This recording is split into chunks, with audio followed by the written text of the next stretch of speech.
From dancing with the local stars, to touring an historic Jackson museum, to visiting a classic Owasso theater, you had plenty of good places to pick for me during week 1 of voting during Pick a Place for Pincinel. And now I'm excited to take you this morning to the top place you picked. Take a look. The visual arts and local history come together in truly sharp form here at the Ella Sharp Museum in downtown Jackson. At the Ella, as patrons say, you'll get to discover the 3 E's: education, exhibits, and entertainment. And now, we'll add a 4th E, since you helped me pick a place for Pincinel. We want people to know all the great things that have gone on here, both currently in Jackson and in the past. The first order of business when you visit the main gallery, you better start clowning around and learning all about the Lewis brothers, Jackson's famous circus family. Circuses is one of those big things that appeals to a broad range of people, both little kids and older people alike. There's certainly plenty to chirp about when you fly on over to the Andrews Gallery of Wildlife Art, featuring one-of-a-kind wooden sculptures and rare taxidermy. There are over 600 pieces in that collection, and exhibiting it here is a way to let the public see it and experience and enjoy everything that they've put together. You can really get revved up about the origins of Jackson, learning all about the people, places, and businesses that have helped drive this city to success since 1837. This is the repository for Jackson and Jackson County history. That's a 1916 Model K Marion, and it was manufactured here in Jackson. And make sure to find some time to check out the time in the most impressive clock room. As for us, we've got to clock out here on the inside because there's plenty more for you to watch on the outside of the Ella. We have 10 acres of grounds with 8 historic buildings, all of which have been restored, that we can allow visitors to come inside when they're open and really experience what living history is all about. And while you're out visiting the grounds, your learning experience will really be enhanced by visiting places like the old Dibble Schoolhouse. They must have known I was coming, the Dunn's Cap. And Sonny, I understand what makes this so unique, what makes this experience so great, is it's authentic, like it was during pioneer times. That's right, Evan. We try to provide as authentic a learning experience as we can today for these students who come here and spend a day with us. So we do have a session in the schoolhouse conducted very similarly to what it would have been in the 1860s. We don't want to be hidden for very long. We want our doors bursting at the seams. We want people coming through the doors. Staff do a lot of hard work to get these exhibits and these grounds ready, and we want everyone to come and enjoy them with us. Indoors and out, that completes our tour of the Ella Sharp Museum and Historic Grounds. Now it's your turn to come down to Jackson and see it for yourself. As always, thanks for helping pick a place for Pincinel, only on TV6. And another great part about visiting the Ella, many of the exhibits change every 3 to 6 months, so there will always be something new to see each time you go. Welcome back. From a world-renowned art museum in East Lansing, to a world-class performing arts center in Charlotte, to a worldwide day of comic book creativity in downtown Lansing, your pick-a-place Week 2 winner is already an international success story. And as you're about to see, it also has plenty of local, high-flying flavor to it. Take a look. Reading and collecting comic books. It's a tradition that's literally turned the page on 75 years of fantasy and adventure. And here in downtown Metropolis, I mean Lansing, Clem's Comics is the site of World Comic Book Day. So let's head inside and see some of the sights of the top place you picked this week. And don't worry, you have the world's most famous comic book reporter character on the job. Isn't that right, Lois?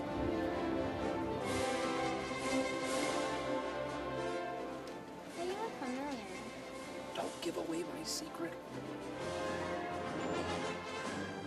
One of the great things about comic books, it doesn't matter how old you are, you find things to love about them. Just like my friends Sam, Owen, Zachary, and Sarah. Who's your favorite comic book character, buddy? Iron Man. Who's yours? Hulk. The Hulk. What's your favorite comic book, buddy? The Secret Wars. The Secret Wars. And who do you like, sweetheart? Strawberry Shortcake. Strawberry Shortcake. Superman, Last of Krypton. I can, introduce you to him if you want to meet him. Oh, yeah. You do want to meet him? Okay, let me see what I can do, because I might know him, All right. We're now talking with Alec Davis, the store manager of Clem's. Al, why is this day so special for both you guys and all the fans who we've seen come through? Well, nationwide, comic shops all are just like giving away free comic books by the thousands, just attracting new fans all over the place, and it's really not slowing down at all. And how about all the people who are dressing up as comic book characters? In no way, shape, or form am I one of those people. Fantastic. They put a lot of dedication into what they do, and it's amazing to see the people that, you know, the costumes that they come up with. You know, you'll see a stormtrooper here or there. There's a saying this time of year at World Comic Book Day. May the 4th be with you. Are you sure? No? Fans of comic books aren't the only ones here at Clem's. We also have artists and writers. Kaylin Smith, thank you very much for being here. Thank you. What is it like to draw, conceive, produce your very own comic book? It is awesome. It started out as a hobby. It is a Western adventure. Fell in love with it. Putting the whole writing and the art together, and here it is, comic book. This is what he would look like if I were to draw him in my comic.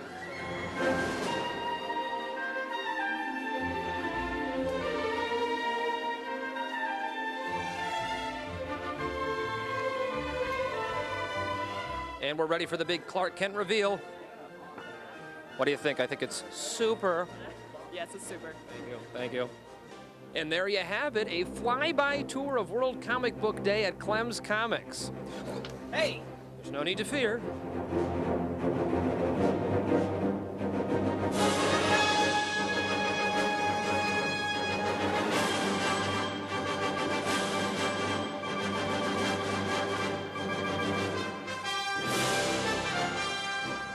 Thanks for helping me pick a super place, only on TV6.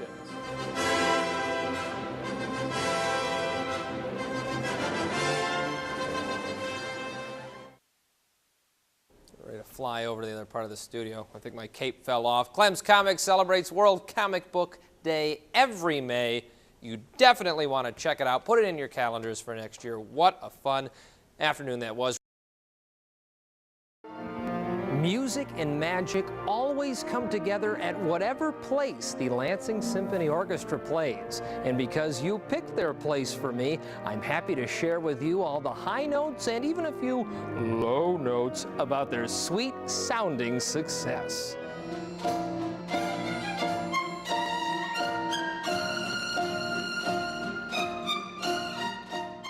More than 70 musicians, more than 70 instruments. It could be hard to pick each and every one of them out when you're listening to the LSO, but not if you're listening to Andrew Spencer. Andrew, tell me a little bit about your instrument and your unique sound. Well, these are the timpani orchestra, one timpano, two timpani, and it's often referred to as the kettle drums as well.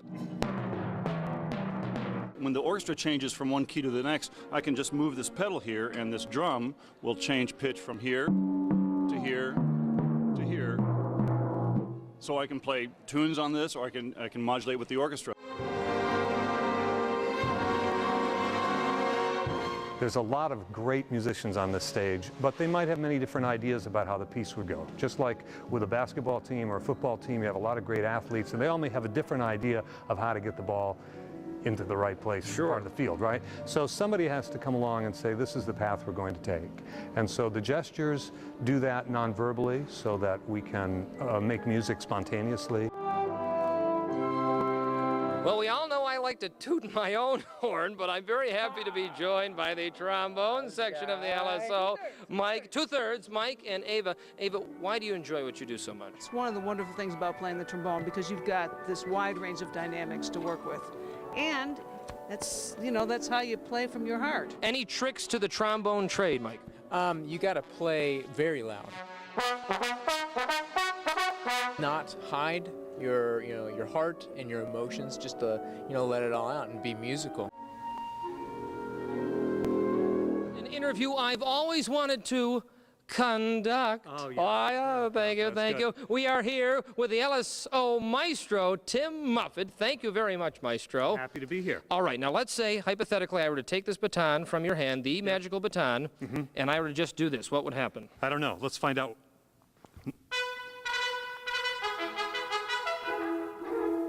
Okay. Well, it was close. It was close. It was close. The William Tell Overture.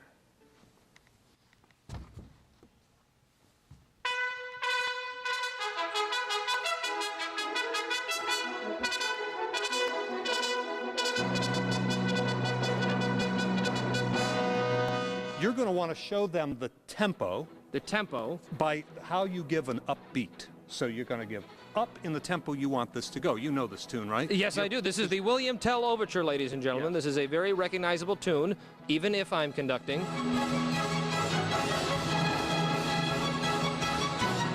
If you want it a little bit louder, then give them something encouraging. Can be a look, can be a bigger stroke. If you want it a little softer, then bring it in. All right, so let me give this back to you. So let's just say. Let's trade. I'll take the microphone. You're going to take the microphone? You take the baton. You trust in the musicians, you let them follow you, you go with the flow, and you make fantastic music.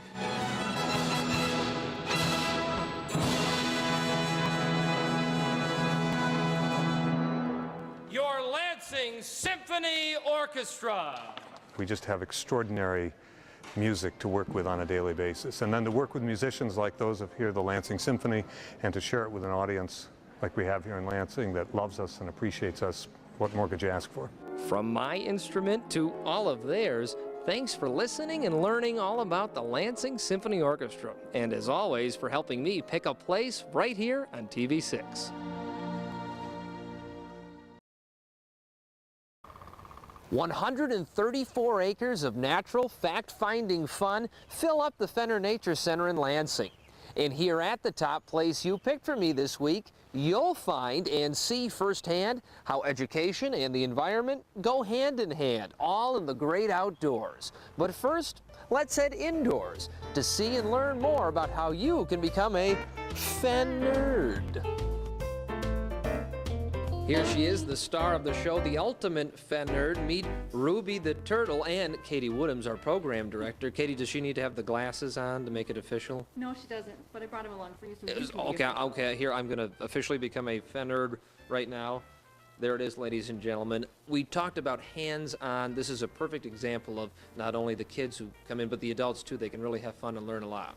Definitely. We have native animals here that you would find out on the trails in Michigan, but it's an opportunity for the kids to see them firsthand and learn more about the habitats that they would actually find them in their backyard. What a view of nature's classroom outside from inside the Fenner Exploratory Classroom. And if you don't see a bear through the windows, that's okay. You can be one right here. Yes, you are. Bear witness to this fact.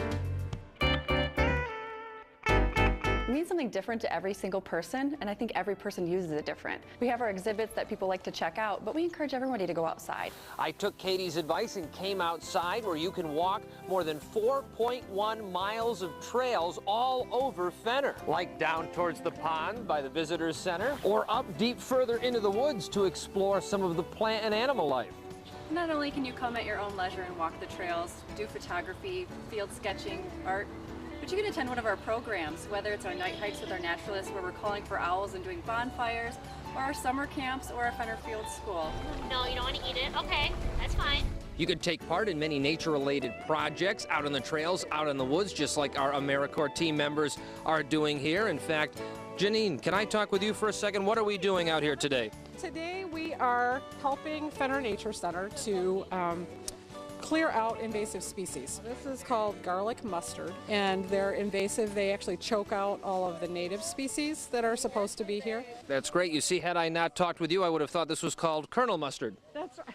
And you have a clue. And now I have a clue. Thank you, Janine. You are welcome, Ellen.